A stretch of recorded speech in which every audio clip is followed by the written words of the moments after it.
Some of the most powerful effects in Yu-Gi-Oh! Are those that trigger in the graveyard. Monsters which special summon themselves in the graveyard have consistently been part of the meta as some of the best extenders around. And in this video, we're going to go over some of the best monsters which can revive themselves and then get banished after leaving the field. Starting off at number 10, we have Salamangreat Spinny. This monster is a level 3 Fire Cyberus which can discard itself to boost a face-up monster in the field by 500 attack if you control a Salamangreat card. Additionally, while it's in the graveyard, if you control another Salamangreat monster, you can special summon itself but it gets banished when it leaves the field. Spinny is one of the most well-designed graveyard extenders around. The biggest issue with these cards that come back from the grave is that if you've drawn them, you're going to need a way to pitch them to make use of their effects. But Spinny gets around this by allowing you to discard itself essentially for free, though the fact that it's also available from the hand is just a small bonus this card has. The main thing about Spinny is that it can be sent from the graveyard straight from the deck with Salamangreat Gazelle, the deck's best main deck card. Though there are many other Salamangreats which can also come back, Spinny just so happens to be a level 3. Which means you can overlay it and then Gazelle into Mirage Stallion, which is going to bring out another monster from the deck. Once you do, you even get to keep Spinny in the grave to follow up for the following turns. Salamangreats were the most consistent out of the TOS format decks, and this was in no small part due to this constant repeatable line, so it's no wonder the strategy won the World Championship in 2019. The deck has been somewhat playable ever since, even when it's had multiple hits like one Circle, one Gazelle, and Mirage Stallion banned, and though it falters a bit compared to other more modern cyber strategies we have around, it may once again get back into the meta with future support. And at number 9, we have Codebreaker Virus Swordsman. This is a Link 2 Dark Warrior with 2300 attack and arrows pointing up and down. If it's co-linked to Monpine Special Summon, it lets you bring out a Codebreaker 0 Day to a zone and link monster points to from your hand, deck, or graveyard. During the end phase, if this card was destroyed by opponent's card that turn, you can Special Summon it, but it banishes itself when it leaves the field. Now, when the Codebreaker cards had first come out, they saw a little bit of experimentation as a link fodder engine in Warrior decks. If you managed to co-link Swordsman, you would get an extra material for free with 0 Day coming from the deck, and then potentially another couple free bodies with the Archetypes Link 3. Though it did see a couple of tops, this engine wouldn't see much play as Warriors both already had enough extension power, and had to play enough bricks due to Isolde 2 Tales of Noble Knights. However, Virus Swordsman would eventually see play in Sprite, for reasons entirely unrelated to its effect. The card, Deck Devastation Virus, can be used to destroy all monsters your opponent controls and in their hand with 1500 or less attack, which just so happens to match every single Sprite main deck monster, for the cost of tributing a dark monster with 2000 or more attack. Because of this, whenever Sprite wanted to play Deck Devastation for the mirror match, they'd usually have to play Virus Swordsman as an easy way to make the trap online. Later on, when Tier Shizu was Tier 0, the most common play they'd go for when floodgated by something like Dimension Shifter was to go into Bagoose to try and survive a turn. Tier would often play around Nightmare Cerberus by putting Bagooska into the extra monster zone, and so people began playing Swordsman as an easy way to beat over it. It'd cost you your battle phase, but that meant you'd also have an Xe that battled that turn, meaning you could make a Zeus during your main phase too. Virus Swordsman put in a lot of work in the meta for what was meant to be a common pack filler, even if for all the reasons except its effect to come back from the graveyard. And coming into number 8, we have SPYRAL Quik-Fix. This is a level 1 Earth Machine monster with 500 attack and 400 defense. On summon, it allows you to search a Spiral Gear card from your deck. Then if it's in the graveyard and you control a Spiral Super Agent, you can discard one card to special summon it back, but it gets banished when it leaves the field. Quik-Fix started out as a broken card stuck in a bad archetype, with no hard ones per turns on either of its effects, though it was shackled by how mediocre spirals were at first. So when the deck finally got Spiral Double Helix to glue it all together, this card would go on to become one of the best within the strategy. Quik-Fix search targets included both Drone, which can stack your opponent's deck, and allow you to trigger your cards which require you to know your opponent's top decks easily, and Big Red, which is an archetypal reborn spell. Spiral combos would often involve a looping Quik-Fix to search out most of your Spiral Gears from the deck by looping it. Though it banished itself when it leaving the field, you could get it sent to the graveyard again by overlaying into a rank 1 such as Sylvan Princess Sprite. This card was even more problematic when it was at 3, as it enables Spirals to play Machine Duplication for an easy +3 if it ever resolved. Though it was still very strong even after the hits anyways, as, for example, 1-for-1 bringing out Quik-Fix was full combo by itself. The one reason why Spirals don't see play anymore is because their one main deck boss monster that's even more broken than Quik-Fix, Master Plan, is currently banned in the TCG.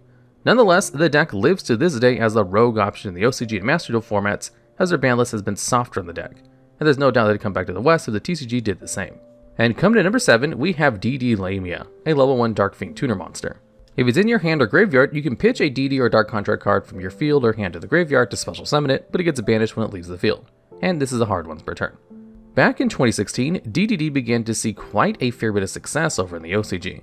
Despite being a combo deck and thus vulnerable to Maxi, the deck would end on strong enough fields for the risk to be more than worth it if it ever went off. DDDs could often end on multiple points of interaction, being able to set up negates for both spells and traps with Siegfried and Crystal Wing, as well as removal with Dark Contract with the Witch. This was in no small part due to the recently released structure deck bringing a ton of new pieces of support, including DD Lamia, a central part in the lot of DD combos due to being the tuner that special summons itself out. The strategy was expected to have just as much success in the TCG, as it seemed the biggest flaw it had was that it could just be really hard to play due to all the available combo lines. However, that wouldn't come to be, as the structure deck didn't come out over here until a year later, leaving it much worse off without its most important extender, Lamia. Once the West had finally gotten it, the deck had only a few weeks to stay experimentation before the Zodiacs were released, which shifted the game to a series of Tier 0 formats from that point onwards, severely limiting the archetype's success. DDDs would only come back again for a short while in 2020 due to the new XC's monsters, but by then the builds had changed to where Lamia was only a one of. Though it may still have seen a bit of success, Lamia's late import will always be one of the saddest consequences of the TCG card release schedule. And coming in number 6, we have Omni Dragon Brotaur. This is a level 1 Dark Dragon, which can special summon itself from your hand or graveyard when one of your monsters is destroyed by your opponent, but it gets banished when it leaves the field. If Brotaur is special summoned, its effect lets you target a card in the field and then discard one card to add a monster from your deck to your hand with this same type and attribute but a different name as that target. Brotaur was a very anticipated secret rare which began to see play right upon its release in Danger Thunder Dragon.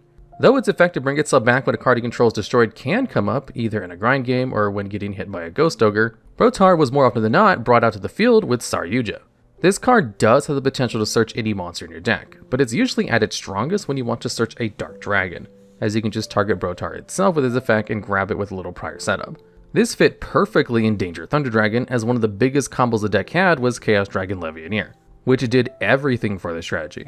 It can either pop the field or rip your opponent's hand, making it great when going first and second, and its summon condition enabled you to banish multiple Thunder Dragons to trigger their effects. Once this strategy fell off, Brotaur would later come back into the meta with Dragon Link, where it can not only search the same Levianeer, but it can also get more starters and extenders such as Rocket Tracer. This would continue being a staple for Dragon Link up until LP was finally banned, which made getting to it far too hard to set up to be worth playing. And at number 5, we have the Phantom Knights of Torn Scales, a level 3 Dark Warrior monster. While on the field, this card lets you discard a card from your hand to send any Phantom Knight card from your deck to the graveyard. Also, if it's in your graveyard and another Phantom Knight card is banished from there, you get to special summon it back, but banish it when it leaves the field. Torn Scales was the latest piece of Phantom Knight support, which helped make its last splash on the meta. With Torn Scales, now not only did you have a great normal summon outside of Tour Guide from the Underworld, you got an even better extender to send with your Bardiche as well. One of the best parts about this card was how it lets you get rid of your PKs from your hand as well, which would let you send Fog Blades and Ancient Cloaks to the graveyard for even more extension. Not only that, but since its whole archetype is centered around level 3s, you'd almost always be able to tuck this card under a rank 3 in order to make sure it wouldn't get banished when it leaves the field. When Adventure first came out, this was hyped as the best deck by far to combo with it, getting the majority of tops in the OCG for a while. Adventure went along really well with PK because while you do want to normal summon Torn Scales, you can hold its effect off and only trigger it after reviving it from the graveyard, which gets around Right's restriction. It was such a success over there that Torn Scales found itself on their limited list for a long while. PKs were not quite the best Adventure deck over there in the TCG, but it was still a very respectable option with a ton of tops throughout the years. And at number 4, we have Mathmech Sigma. This is a level 4 light Cyber's tuner monster which can special summon itself from your hand or graveyard if your extra monster zone is empty, but it gets banished when it leaves the field. It also locks into Cyber's for the rest of the turn after it's activated, and if it's used as a Synchron material for a Mathmech monster, you can treat it as a non-tuner. Mathmech used to be an archetype with a lot of promise going for it, as they had Prima Tech Superfactorial which can summon Lepasian during your opponent's turn. This card is basically a Trishula with a negate when it drops down, and though this card has always been very powerful as a play, they were held back by how it wasn't the easiest thing to set up. That was until Mathmech Circular came out, which makes ending on their Trap plus Heat Soul as an easy one-card combo. Though Circular is obviously the more broken monster here, its ability to foolish Mathmech for cost is only so good because of Sigma. Differently from the other archetypal extenders, Sigma is the only one which can summon itself from the graveyard, and is what enables Mathmech to combo with a single card. This card also offers some very strong follow-up for the deck, as it's rarely getting banished off its own effect due to being used almost exclusively to make XC's monsters through the turn. A single Cyber's body can make the whole difference on a turn 3, considering that only 2 bodies of the type can link climb into an Axis Code Talker on the crackback. Mathmech was somewhat held back from tiered status upon Circular's release due to a bad matchup against Tearlaments. However, the deck's been on a constant rise ever since he's got addressed by the ban list, and it's even the second best deck over in the OCG at the moment. And at number 3, we have Plaguespreader Zombie. This is a level 2 Dark Zombie tuner which can special summon itself from your graveyard if you put a card from your hand on top of your deck, but it gets banished when it leaves the field.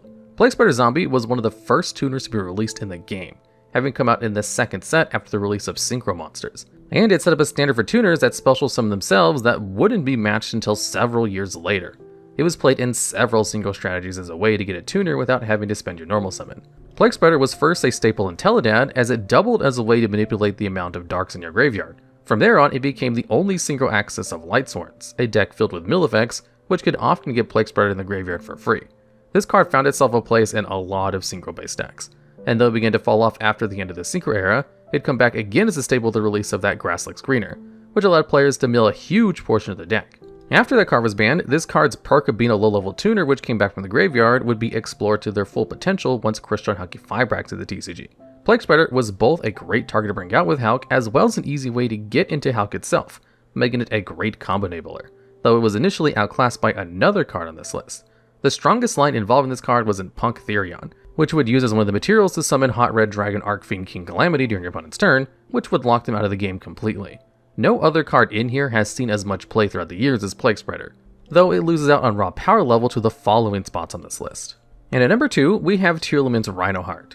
This is a level 4 Water Warrior monster, which on summon gets to foolish any tier monster from the deck. Additionally, if it's sent to the graveyard by a card effect, it can special summon itself and then make you send a Tearlament card from your hand to the graveyard, but it gets banished when it leaves the field. Rhino was one of the main pieces of Tearlaments, and both of its effects contributed greatly to its power throughout the archetype's lifespan. While Tears had a lot of combo potential through the random milling, Rhino is one that gave the archetype a consistent one-card starter, since it can foolish any of the names into the graveyard to go into Kitkilos and then continue playing from there. The great thing about its grave effect is that, differently from the other cards in this list which require discard, it discards for effect and not cost. This means Rhino can be used to trigger either tier names or back row that would otherwise be stuck in your hand, helping you recoup the -1 instantly. And last but not least, this card is also a name requirement for making Kaleidoheart, which has the potential to spin an opponent's card and foolish another tier card every turn.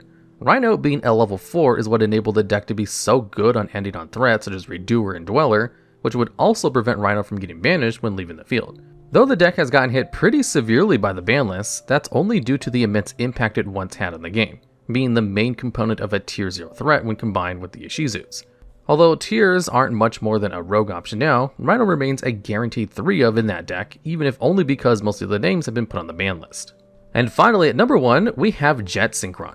This is a level 1 Fire Machine tuner, which when sent to the graveyard as a Synchron material, lets you add a junk monster from your deck to your hand. Then, if it's in your graveyard, you can send a card from your hand to the graveyard to special summon it, but then it gets banished when it leaves the field. And lastly, you can only use one of Jet Synchron's effects per turn. Now, this card may look somewhat unassuming at first, considering there hasn't been a lack of other tuners which come back for free yet. However, the only one which came even close to being as format defining as this one was the previous spot on this list. Jet was a big part of why the early 2020 formats were all so awful. A big perk of this card was that, like many other low-level tuners, it was ripe for abuse with Crystron Hulky-Fibrax, which could turbo it out from the deck. On top of that, just like Plaguespreader Zombie, it was also a one-card Hulk by itself, though sending a card from your hand to the graveyard is a much better cost than Plagues, as there isn't a shortage of good graveyard effects around. To make things even better, this card had the perfect level and type for Hulk combos. Since it's also a machine, it can be used to link into Mechafan Debiso Rorodon, which fills your field with tokens for synchro summons. Since it's level 1, it can be used with Mechafan Debi's tokens to go into Herald of the Arc Light, and Omni Negate to go along the Borreload Savage Dragon the line also made. Being able to access 2 Omnis off of a single Hulky-Fibrax led to almost all decks which had tuner access playing the Jet Synchron package, as if you ever got stopped midway through your combos, you could just pivot into Hulk once your opponent's hand traps had been used. Another big thing about this card is that it can be searched with tuning, which also mills the card. Being able to run essentially 6 copies of this card led to the existence of Synchron Eldritch, which would play Jet for a normal summon and make a combo board based off of a single discard, while backing it off with Golden Lamp traps. This was the only deck that could go head to head with Full Power and Emancipator, the first of many insane combo decks we'd get from the Master Rule 5. Its fire did not last for very long though, but it burned brighter than most of the cards in the game, and it will always be remembered as the first tuner which got banned to pay for Hulk's crimes back in the day. Alright, and that's the list. If you happen to know of any other cards you may have missed or have any ideas for future videos just like this one, please let us know down in the comments below.